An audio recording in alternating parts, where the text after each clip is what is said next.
회사 확장을 위한 전략 수립을 위해서 연간 5억 원 규모 계약을 맺고 컨설턴트사를 선정하고자 합니다. 두 곳의 회사가 제안서를 제출했는데요. A사는 업계 인지도나 규모는 10위권 박 업체입니다. 제안서 디자인은 약간 떨어지고 세련되지 않지만 오타는 없습니다. B사는 업계 인지도가 최고이며 규모도 넘버 3 안에 들고 포트폴리오도 화려합니다. 디자인도 세련되고 보기도 편한데 제안서에 몇 군데 오타가 있네요. 당신은 어떤 회사를 선택하겠습니까?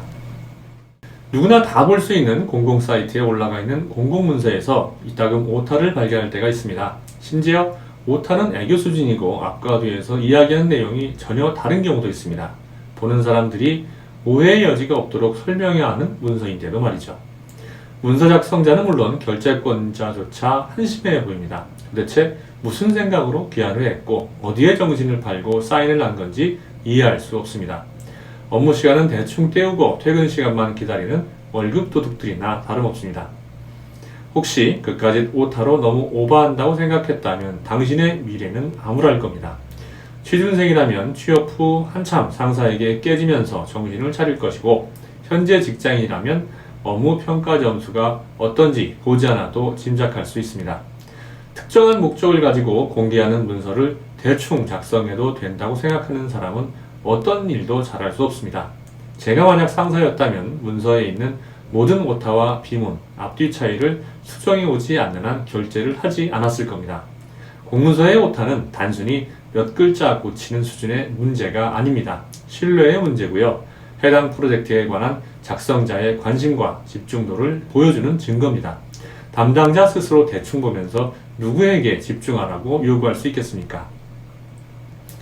사람은 큰일을 해야지 째째하게 작은 일에 신경 쓰면 안 된다는 사람들이 있습니다. 언뜻 들으면 스케일이 큰 사람처럼 보일지 모르지만 이런 사람들과는 일을 함께 하지 않는 게 좋습니다. 큰일을 제대로 하려면 그 계획을 실행하는 데 필요한 자질구레하고 사소한 변수까지 모두 계산에 넣어야 합니다. 하찮은 일들은 아랫사람에게 맡기고 큰일만 하겠다는 발상은 아무것도 모르는 바보라는 사실을 인증하는 행동입니다. 디테일에 집중하는 건 매우 중요합니다. 입찰을 하다 보면 소수점 이하 점수로 승리와 패배가 결정되는 경우가 있습니다. 100m 달리기 선수들은 우승을 위해서 100분의 1초를 다루죠. 증권시장에서는 담당자가 실수로 0을 하나 더 눌러서 몇백억 원의 손해를 본 사례도 있습니다. 이래도 작은 일을 후대접 하시겠습니까? 디테일에 문제가 있다는 건 해당 일에 대해서 담당자가 관심이 없다는 뜻입니다. 애정이 있고 관심이 있으면 오타나 내용이 틀리는 건 상상조차 할 수 없죠. 구체적인 사항까지 생각을 거듭하고 모든 변수를 고려해서 대안을 찾는 게 자연스럽습니다. 지금까지 만난 일 잘하는 사람들에게는 공통점이 있었습니다. 그들은 과제를 조감할 수 있는 설계도를 먼저 그렸고요. 그 설계를 실행하기 위해서 필요한 세부 계획들을 다 세웁니다. 그리고 다시 그 계획들을 위해서 필요한 사항들을 꼼꼼하게 마련했습니다. KBS와 협력해서 일반인을 위한 대형 이벤트를 개최했을 때였습니다. 공공장소에 수천 명이 모이는 큰 행사였는데요. 행사 기획은 옆 부서 과장이 맡았습니다. 그의 기획서를 보니까 넓고도 깊었습니다. 기획안에는 결재권자가 궁금한 모든 사항들이 일목요연하게 정리되어 있었습니다. 더 놀라웠던 것은 그 많은 기획서 내에 오타나 내용이 이상한 곳이 단 한 군데도 없었다는 겁니다. 얼마나 이 일에 관심을 가지고 심혈을 기울여 준비했는지 그것만 봐도 알 수 있었습니다.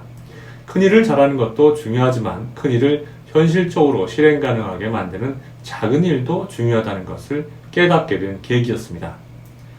신입사원들이 자주 하는 실수가 결제 서류 중에 오타인데요. 누구나 오타나 문서상의 오류를 저지를 수는 있습니다. 하지만 결제 서류에 오타가 있는 걸 좋아하는 상사는 단 한 번도 보지 못했습니다.